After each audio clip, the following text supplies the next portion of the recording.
Brasil acaba de confirmar lo que toda la concentración temía desde el viernes a la noche. Rafinha no llega al partido contra Escocia, el partido que cierra la fase de grupos, el partido donde además debía volver Neymar después de un mes parado. Y hay algo en este parte médico que cambia por completo los planes de Carlo Ancelotti para lo que viene después de la fase de grupos. No es una molestia cualquiera, es una lesión muscular en el mismo lugar donde Rafinha ya sufrió este año, entre marzo y abril, y eso es exactamente lo que más preocupa adentro de la selección brasileña.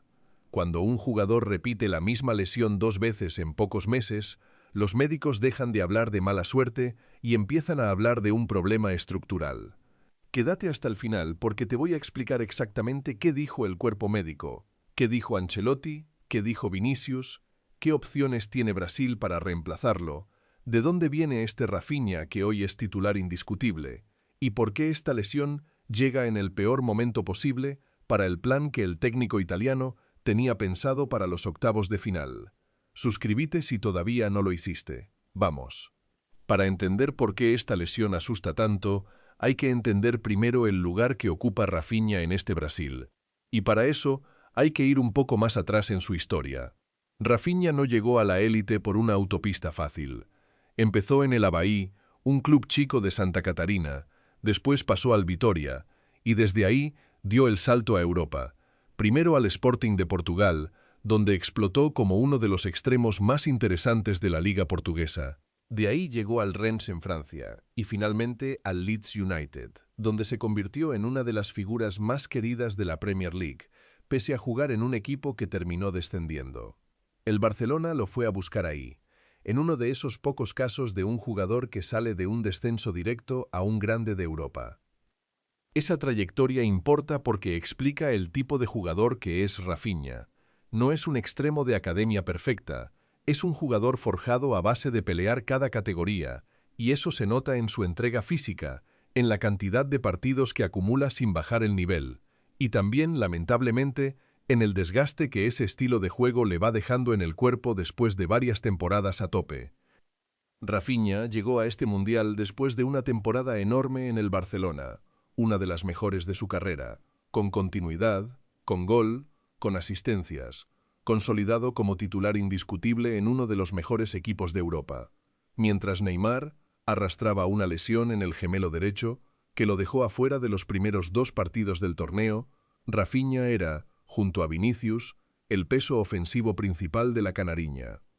Brasil necesitaba a Rafinha funcionando a pleno, justamente para tapar esa ausencia de Neymar. Y lo venía haciendo bien.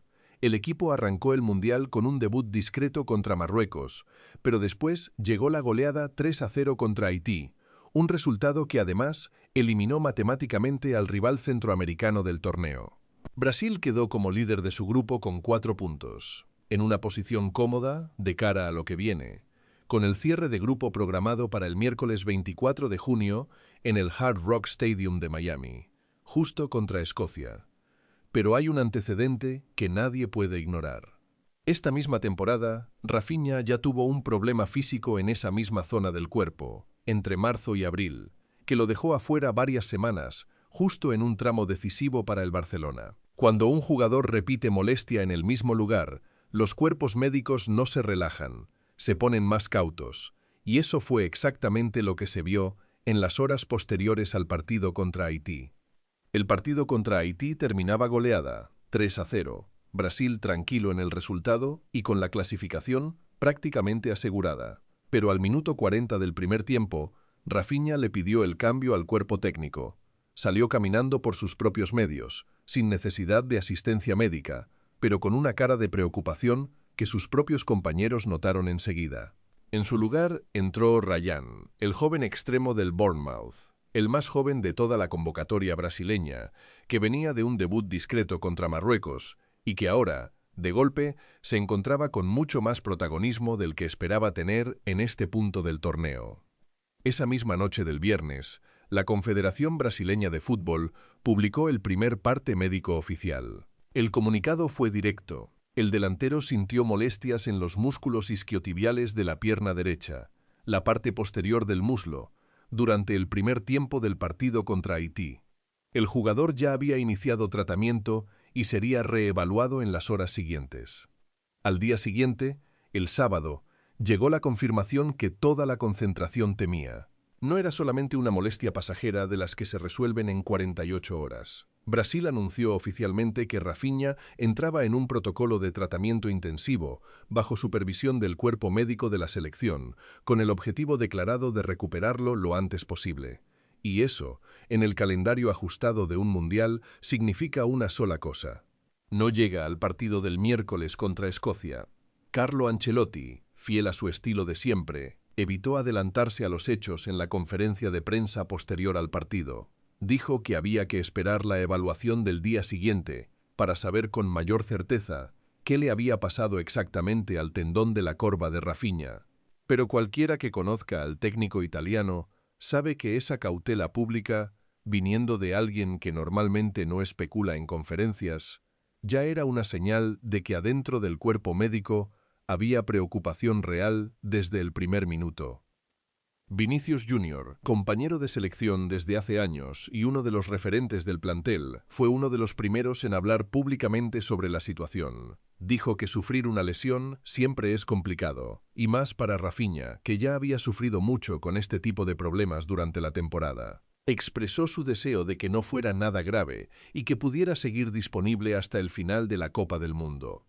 Lucas Paquetá también se refirió a la situación apenas terminado el partido, describiendo a un Rafinha visiblemente abatido en el momento de pedir el cambio, mientras varios compañeros se acercaban a intentar levantarle el ánimo en plena cancha. Esa imagen, la de un jugador clave saliendo cabizbajo de un partido que su equipo estaba ganando con comodidad, dice más que cualquier comunicado oficial sobre lo que se sintió en ese momento dentro del plantel. Ahora, el problema para Ancelotti es doble, y los dos frentes están conectados entre sí. Por un lado, tiene que resolver el ataque para el partido contra Escocia, el que define el primer puesto del grupo antes de entrar en la fase eliminatoria. Por el otro, tiene que decidir qué hace con Neymar, que recién está volviendo después de un mes parado por su lesión en el gemelo, justo en el partido donde el equipo más podría necesitar su gol y su experiencia, pero también el partido donde forzarlo demasiado pronto podría salir caro. Los nombres que esperan la oportunidad para ocupar el lugar de Rafinha son varios. Luis Enrique, que viene sumando minutos en la temporada europea. Endrick, la joven promesa que busca consolidar un espacio en el ataque brasileño. Gabriel Martinelli, con experiencia de Champions y Premier League en las piernas. Y el propio Ryan, que ya tuvo un primer pantallazo de protagonismo entrando por Rafinha, y que ahora podría repetir esa responsabilidad desde el arranque. Ninguno de ellos tiene todavía el nivel de desequilibrio constante que venía aportando Rafinha en los últimos meses con el Barcelona, y eso es exactamente lo que Brasil va a tener que suplir sin él en cancha. Tácticamente, esto también obliga a Ancelotti a repensar el equilibrio del equipo. Con Rafinha en cancha, Brasil podía abrir el campo por una banda mientras Vinicius hacía lo suyo por la otra, generando superioridad numérica casi constante en ataque. Sin él, esa amplitud se reduce y los rivales pueden achicar el campo con más facilidad, defendiendo con líneas más juntas porque ya no tienen que cuidar dos frentes de ataque al mismo nivel de peligro. Lo más delicado de todo esto no es el partido contra Escocia en sí. Brasil ya es líder de su grupo con 4 puntos, así que la urgencia deportiva inmediata no es tan alta como podría parecer a simple vista. El verdadero peligro está en lo que viene después, en los octavos de final, en los cuartos, en el momento donde el nivel de los rivales sube de golpe y Ancelotti necesita a sus mejores jugadores al 100% y no a mitad de recuperación. Si esta lesión se complica, si el isquiotibial no responde bien al tratamiento intensivo, Brasil podría llegar a la fase eliminatoria sin uno de los jugadores que más en forma venía llegando al torneo, justo cuando menos margen de error hay. El dato que pocos están contando. Hay un detalle que conecta esta lesión con algo más grande que el propio Rafinha. Brasil llegó a este mundial con la idea de que Neymar y Rafinha compartirían responsabilidades ofensivas con Vinicius, repartiendo la carga entre los tres a lo largo de un torneo larguísimo y exigente. Pero la realidad de las primeras 2 jornadas fue otra. Neymar no pudo jugar ni un solo minuto por su propia lesión, y ahora, justo cuando estaba en condiciones de volver, es Rafinha el que cae. Eso significa que en ningún momento de este Mundial, hasta ahora, Ancelotti tuvo disponibles al mismo tiempo a sus tres mayores referentes ofensivos. Y la pregunta que empieza a circular adentro de la concentración es incómoda pero necesaria. Si Brasil no logra tener a los tres sanos y enchufados al mismo tiempo en algún momento del torneo, ¿de dónde va a salir el gol decisivo cuando lleguen los partidos de eliminación directa contra selecciones que sí van a llegar completas?